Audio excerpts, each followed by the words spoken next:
Hello folks, welcome back to the channel here. I've got something I wanted to show you today. I've been working on a new box for a fellow that wants to run an 8-lane digital analog track. So I've got the box sitting on the table over here, all wired up, and we'll just get straight into it and show you what it's all about. This here is the AxelBox ULTRA-8 or Ultra Infinity.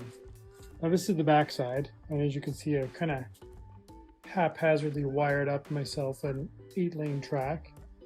I'll show you what this thing looks like from the front where you would normally see it, but this is just me doing a quick hookup to get a test going here.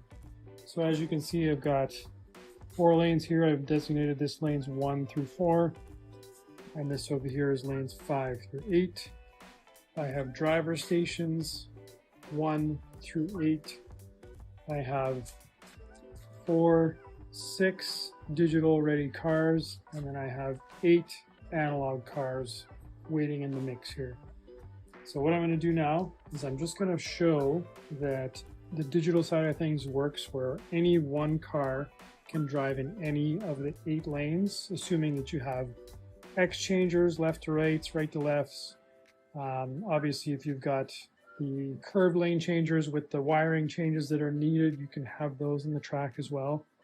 So let's just get this going here on the digital side. Okay, so I've got 6 controllers with my dongle here. They are programmed 1 through 6 as they are numbered. The cars have yet to be programmed, so I'm going to work on that here right away. So I know with the CU you can trick the car into thinking which one is being coded to what controller by lifting the front end up. I don't have a ton of luck with that method. I like to just guarantee that it's the only car on track.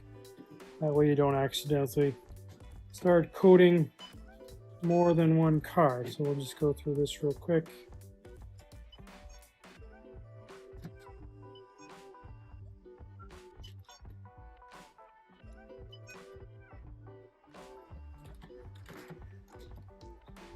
Okay, so we'll do a quick bump check.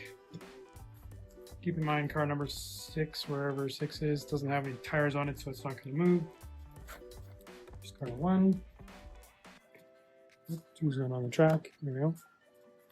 2, 3, 4, 5, and you can hear 6 in the back corner. Now, with that said, one thing that we need to check is to make sure that our shutdown feature works. As you can see here, I've got a A-spec mini module wired to the main track. So what we're going to do is we're just going to bring the camera around front, and you'll know that it's working if all the lights on the car is shut down. There you go. So all 6 cars are losing track power when this module is depressed. The second thing we want to prove here is that every car works in every lane, just to be sure. So I've got controller 1, car 1.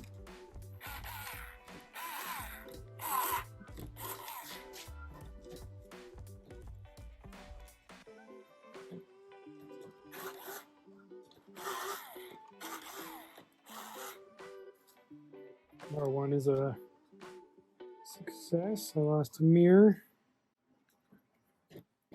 2. Car 3. Car 4. Car 5.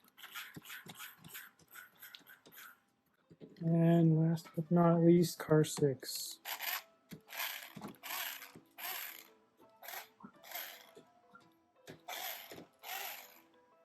Okay, so that kind of concludes the digital test. Now we're going to switch to analog mode. As you can see on the front here, we've got the box label, the ULTRA-8 or ULTRAfinity. Red is digital, green means go. Now, these are not yet live because I don't have my power supply turned on. Power supply is here. Now we're running at about 8 volts. Let's do our analog test. Okay, we got 8 analog cars. Now, what I would recommend is when you're doing analog, shut your control unit off. If I were to flick that switch and go back to digital mode, all 8 of these cars are going to go absolutely flying off the track. In reverse. So, we are powered up with the power supply. My track call button is reset. Let's take our 3-wire controller and get it hooked up to driver station 1 to start. Now you may notice that the driver stations all have the white posts all jumper together and the red posts all jumper together. The way that this AxelBox gets wired is all of those posts will be continuous with each other, and then the black posts are wired separately to the AxelBox, and that is your track input for each lane. So what I'm going to do with my leads here is I'm just going to leave the white and the red in place in one spot because it doesn't really matter, they're all connected. I'm just going to move the black lead around to actuate each lane as we go. Let me get connected here and then we'll proceed with testing. So as you can see here, I've got my red, white on driver station 8, and my black lead, if we can pan this over a bit, is connected to car 1. So car 1 is, where's car 1? Where's my finger? Right there. Pink pig should start moving. Okay, forward motion in lane 1.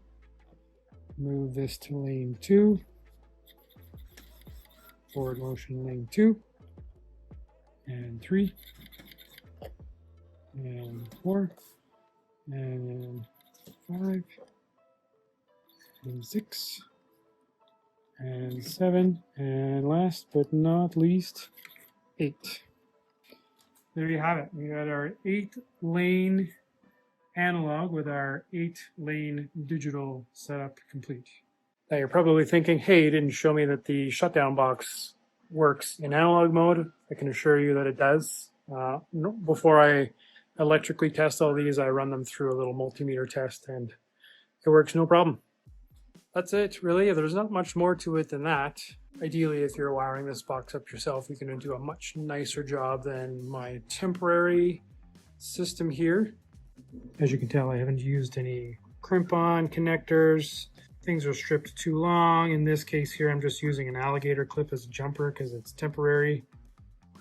For those that are wondering why there's so many terminal blocks, you do need 16 terminals alone just for the lanes. So I've got the top 8 here dedicated for lanes 1 through 4, the bottom 8 dedicated for lanes 5 through 6. These 2 are for your track call button, and then you need 2 for powering the digital side, and then you need 8 just for the driver stations, and then the last one is the common driver stations.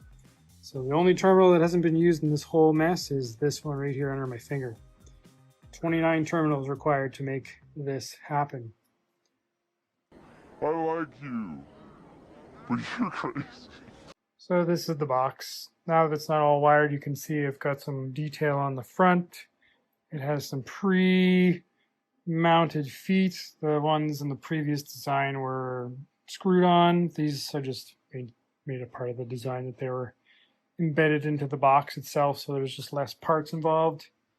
You can see there's a nice shimmery finish, and then on the front we've got this 2-tone lid. It looks pretty sweet. Anyways, that's it. I wanted to keep this one as short as possible, but showcase the usability of this unit. Don't forget to like and subscribe and give a thumbs up, and please leave a comment what you think about this box.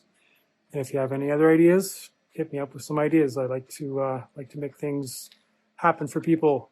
You never know what kind of ideas people have out there. Thanks again. Take care. Bye for now.